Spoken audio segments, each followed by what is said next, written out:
Hello বন্ধুরা, আজকে বানিয়ে নিচ্ছি আমের আচার। তার জন্য মশলা নিয়ে নিয়েছি মেথি, জিরা, সৌপ, তারপরে সরষার দানা, এটা ধনিয়া, শুকনো লঙ্কা, এগুলো সমস্তকে একটু কড়াইয়ের মধ্যে দিয়ে একটু গরম করে নিয়েছি। যেহেতু এখন রোদ নেই, ওই জন্য রোদ্রে তো আর দিতে পারছি না, ওই জন্য একটু বৃষ্টির সময় তো ওই জন্য একটু কড়াইয়ে একটু গরম করে নিচ্ছি। গরম করে এই মশলাগুলো রেডি করে এর মধ্যে পরিমাণ মতো লবণ দিলাম, হলুদ দিয়েছি, আর সরষের তেল একটু গরম করে দিয়েছি। তো লঙ্কার গুঁড়া আছে, ধনিয়া গুঁড়া সব আছে, দিয়ে মিক্স করে দিয়ে এই যে আমগুলোকে আজকে কেটে ভালো করে একটু সামান্য রোদ্রে দিয়েছিলাম লবণ হলুদ মাখিয়ে। তো লবণ হলুদ মাখানো আছে, ওই জন্য এরকম মনে হচ্ছে। দিয়ে এটাকে এই মশলার মধ্যে দিয়ে ভালো করে মাখিয়ে নেবো, মিক্স করে নেবো ভালো করে। দিয়ে মিক্স করে ভালো করে দিয়ে এটাকে মানে যেন মশলাগুলো যেন গায়ে বেশ ভালো করে মেখে যায়।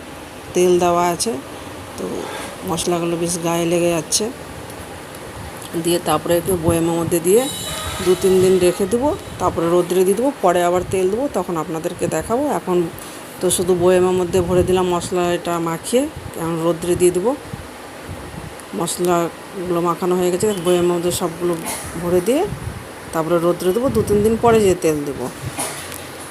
তো সবগুলো ভরে নিচ্ছি এরকম করে। আপনারাও এরকম করে একটু করে দেখেন, দিয়ে ভালো লাগবে। এই যে আমাদের 2টো বয়াম ভর্তি হয়নি, ওইটা হাফ বয়াম আছে, এটা একটু ভর্তি হয়েছে। বাই বন্ধুরা।